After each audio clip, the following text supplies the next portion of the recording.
نحمدہ و نصلی علی رسولہ الکریم بسم اللہ الرحمن الرحیم السلام علیکم ورحمۃ اللہ وبرکاتہ۔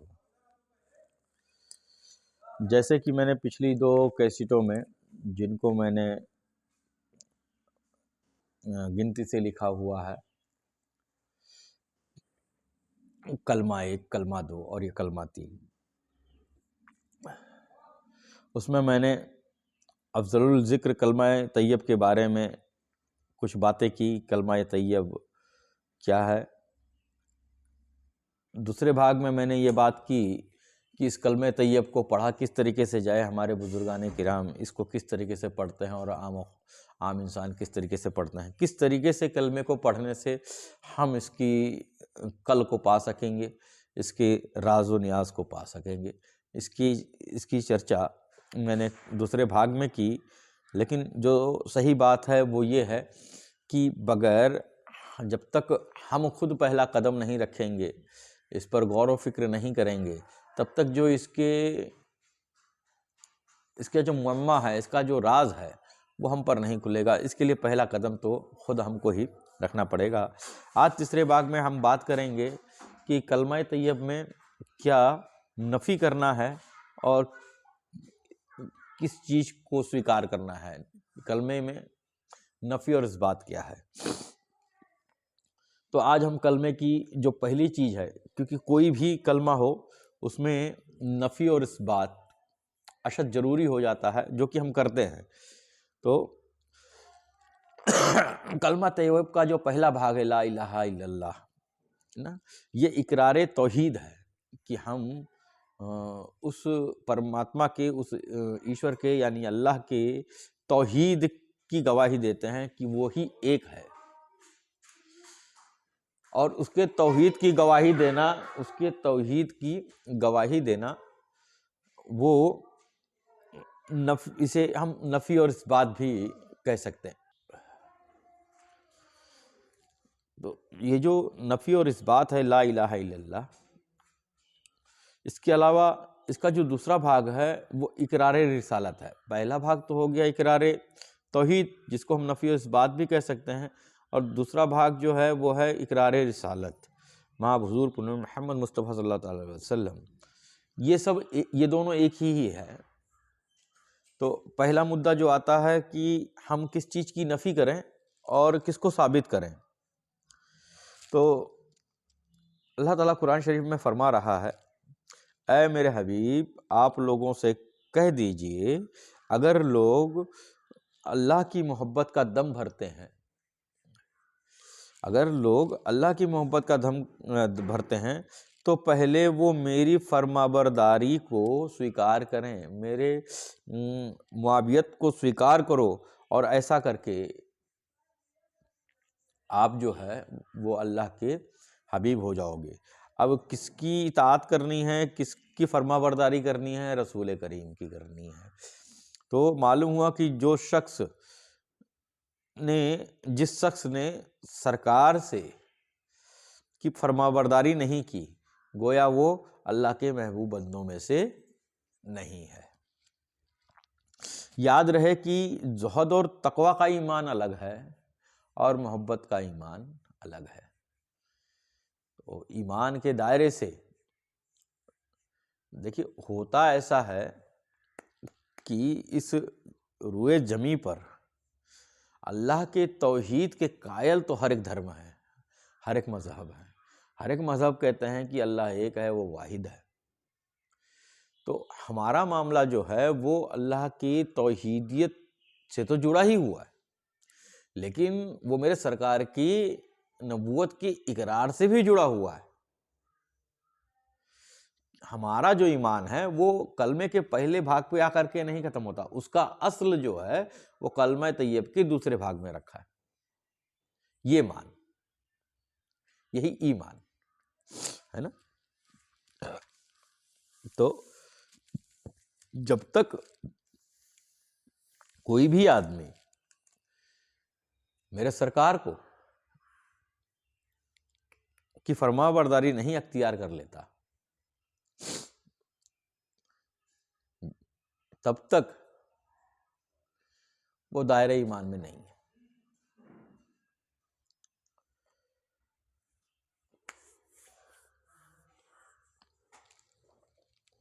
اس بات کو اور گہرائی سے سمجھنے کے لیے آپ کو میرے پیچھے کے تمام سارے ریکارڈنگز کو ایک بار سمجھنا ہوگا کہ کس طریقے سے ایک آدمی میرے سرکار کی فرما برداری کر سکتا ہے۔ سرکار عربی کیا ہے، نور محمدی کیا ہے، اس پہ ایک بڑی بحث ہو سکتی ہے۔ بحث کیا ہو سکتی ہے، اس کی ایک بڑی گہرائی ہے، اس کو میں یوں ہی نہیں بتا سکتا۔ یوں ہی مطلب میں نے بتایا ہوا، آلریڈی بتایا ہوا، یوں مطلب کسی بھی وشے میں ایک وشے میں دوسرے وشے کو ڈال دینا، وہ تھوڑا سا ڈسٹربنس ہو جائے گا۔ میں نے پیچھے بتایا ہوا۔ تو کلمہ طیب کے نفی اور اس بات کے معاملے میں کہ کس چیز کی نفی کرنی ہے، نفی مطلب کس چیز کو کا انکار کرنا ہے اور کس چیز کو سویکار کرنا ہے، کس چیز کو ثابت کرنا ہے، تو اس معاملے میں بزرگان دین نے بہت ساری چیزیں بتائی ہیں۔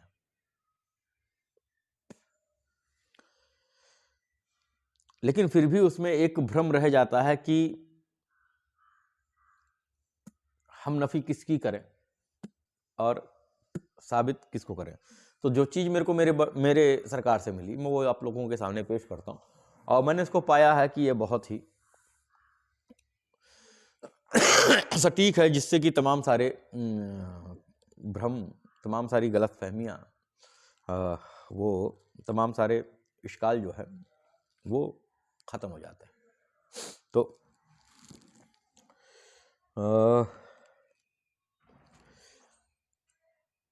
پہلی بات تو یہ سمجھ لیجئے کہ اس روئے زمیں پر بہت سارے ادیان ہوئے، لگ بھگ 313 اس کی گواہی جو ہے قرآن شریف خود کرتا ہے، 313 مرسل ہمیں کہتے ہیں، ہے نا۔ تو روئے اسلام کی نظر سے کون سے اللہ کو کس کی نفی کرنی ہے اور کس کو ثابت کرنا ہے نا۔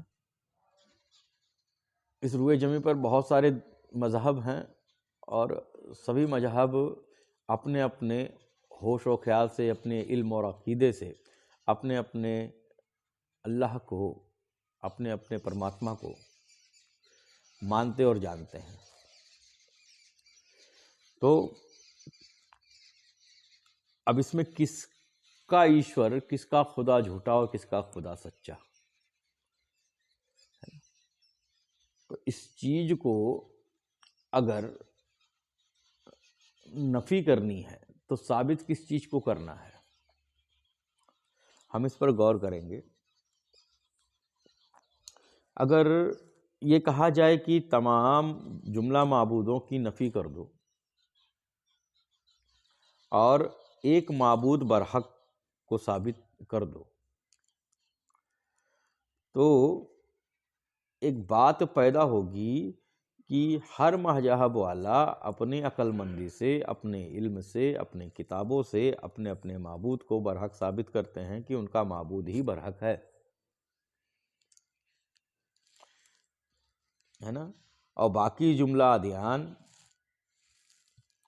کے معبودوں کو وہ باطل ثابت کرتے ہیں، اور یہ ایک کے ساتھ میں نہیں ہے، یہ سب کے ساتھ میں ہے، تو اور باطل کر کے ان کی نفی کرتے ہیں۔ تو ایسے ہی کیا کہتے ہیں، یہ جو نفی اس بات کا معاملہ ہے وہ لگ بھگ ہر ایک مذہب میں جاری ہے، تو کیا پھر ہر ایک مذہب برحق ہے؟ تو اس کو سمجھنے کے لیے ہم شیخ شادی رحمۃ اللہ علیہ کا ایک شعر پڑھیں گے۔ دیکھو مجھے یاد آنے دو۔ آجات خداون کی مقفست بعالم، پیدا و عیاں است بچشمان محمد صلی اللہ تعالیٰ علیہ وسلم، کہ جس خدا کو، جس اللہ کو ہمارے رسول کریم نے اپنا اللہ کہا،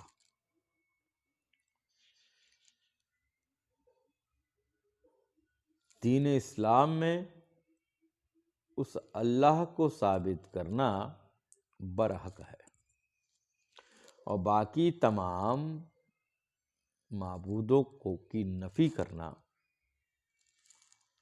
ضروری ہے۔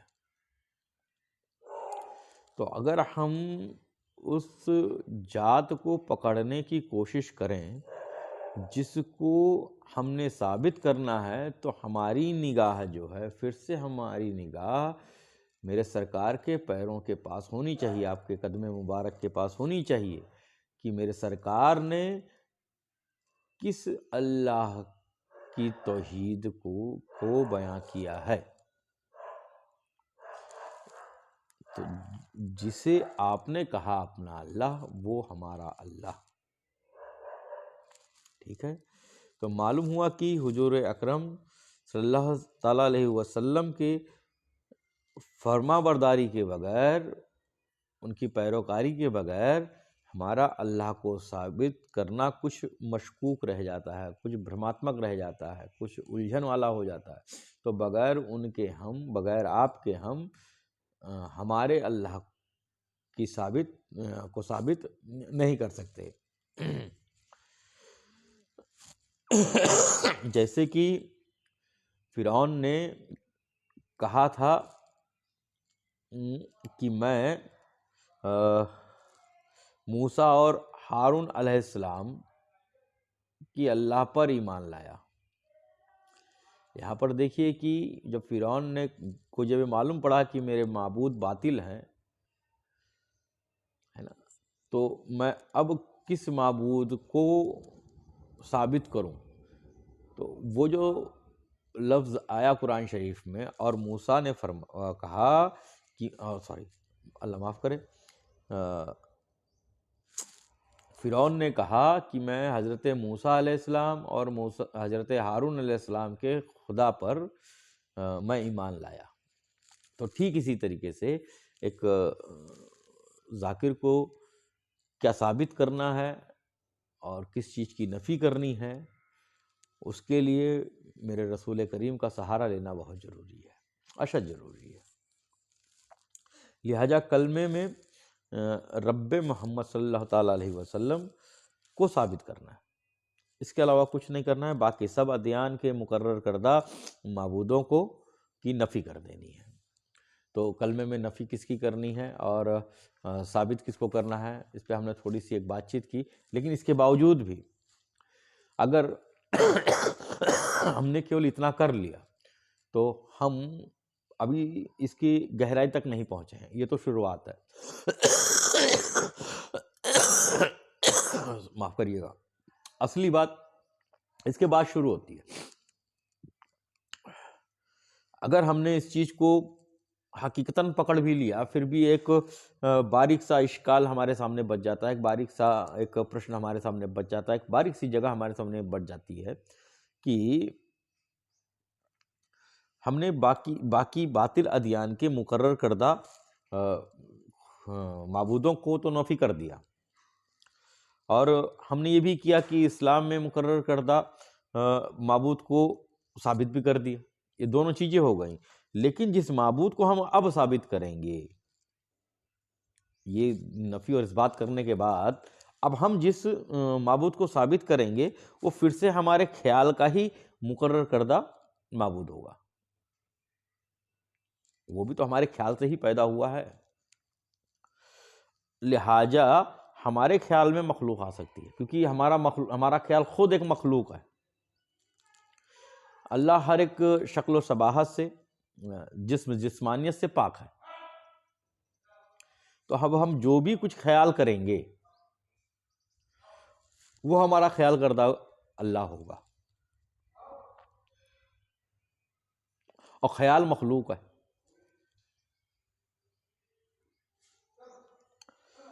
تو جب اس طریقے سے ہوگا تو ہر ایک شخص کا، کیونکہ ہر شخص نے اپنے خدا کو اپنے خیال میں بنایا ہوگا، یہ ایک بڑا بت ہے، یہ ایک نفی اور اثبات کے بعد جو پیدا ہوا بت ہے، یہ ایک اور بڑا بت ہے جو کہ ہمارے اپنے خیال سے پیدا ہوا، اور یہ جو خیال پیدا ہوا ہے وہ ہر ایک انسان کا الگ الگ ہے۔ تو کیا ایسا ہو سکتا ہے؟ اور اس کی جو پیچھے کی سمجھنے اور سمجھانے کی جو چیزیں ہیں، جو فیکٹس ہیں، وہ بھی الگ الگ ہیں۔ تو اب کئی سارے اللہ تو ہو نہیں سکتے، کئی سارے ایشور تو ہو نہیں سکتے، تو جو خیال سے پیدا ہوا معبود ہے اب پریشانی یہ ہو جاتی ہے کہ ہم اس کی نفی نہیں کر پاتے، کیونکہ وہ ہمارے ذریعے سے ہمارے خیال میں آیا ہوا ہوتا ہے، اور یہ سب سے بڑا بت ہے۔ تو اب اس بت کی نفی کیسے کریں؟ اگر ہم مان لیں کہ ہم کسی ایک اسم اور اسما کے یعنی کہ صفات کے مطابق اللہ کو تصور کریں، اس کو خیال میں لے کر آئیں، ٹھیک ہے، تو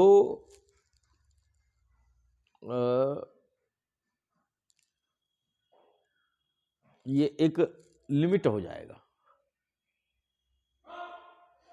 اور تمام سارے اسما اور صفات کو ہم اکٹھا کر نہیں سکتے، یہ محال ہے، ناممکن ہے۔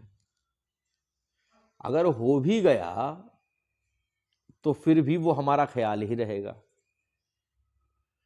تو اب اس چیز کو کیسے کیا جائے؟ تو یہ کچھ ایسا ہے کہ اس رہسیہ کو تب ہم فاش کر سکتے ہیں کہ جب ہم کسی ایک اسم میں اس ذات کو پورا کا پورا ڈال دیں اور اس کو جم کر کے پکڑ لیں۔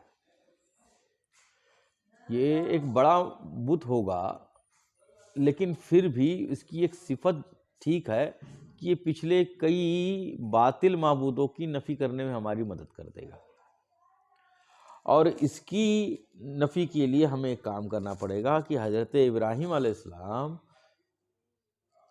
کے طور پر اپنے کندھے پر لا الہ کا ڈنڈا رکھنا پڑے گا، اس بت کے کندھے پہ رکھنا پڑے گا، اور اس سے اس کی بت کی بھی نفی کرنی پڑے گی، کہ ہر ایک خیال، ہر ایک وہم، ہر ایک قیاس سے ہم بری ہو جائیں، اور اس کے بعد جو ہمیں حاصل ہو ہم اس کو اس ذات کی طرف سمجھیں۔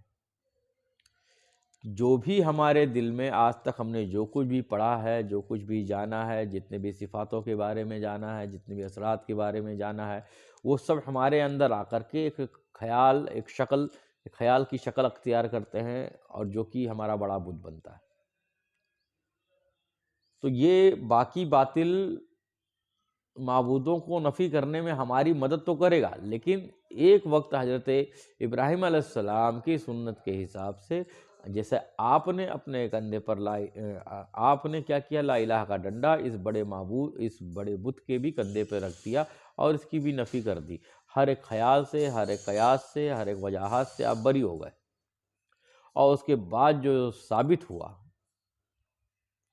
اسی کو ثابت کر کے ہم اس راز تک پہنچ سکتے ہیں، اور اس کو میں نے حقیقت علی والے سیشن میں سمجھایا بھی ہوا ہے۔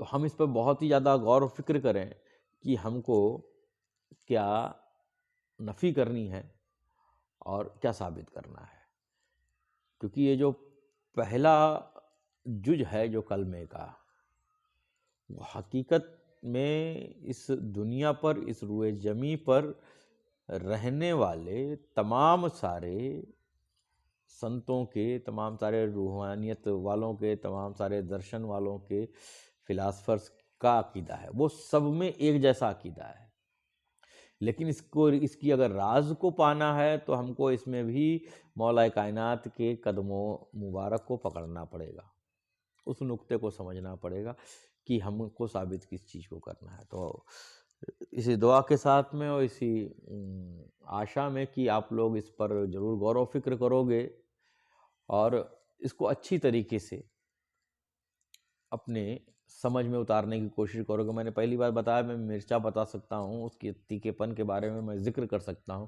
لیکن وہ ٹیسٹ جو ہے وہ آپ کو اکیلے میں بیٹھ کر کے، اور بہت زیادہ سمے نہیں لگتا، اگر آپ حقیقتاً بیٹھو گے تو آپ وہ چیز لے کر کے اللہ تعالیٰ نے آپ کے اندر دی ہے۔ یہ جو دل ہے وہ بڑی اونچی چیز ہے، روح، دل اور نفس، یہ تینوں ایک ہی چیز ہے، اور بس الگ الگ منزل پر الگ الگ نام سے پکاری جاتی ہے. تو وہ چیز دل کی شکل میں ایک نعمت کے حساب سے اس مالک کل جہاں نے آپ کے پاس رکھ چھوڑی ہے. آپ بس بیٹھیں اس پہ غور و فکر کریں، اور میرے کو یہ معلوم ہے کہ آپ اس راز کو کہ کیا نفی کرنا ہے کیا ثابت کرنا ہے اس کو آپ پا جائیں گے. اسی کے ساتھ میں آج کی بات یہیں پر روکوں گا. مولا ہم سب پر اپنی نگاہ کرم رکھے، ہم سب کو راہ سلوک پہ رکھے، اور ہم سب کو ہماری زندگی میں کامیاب کرے.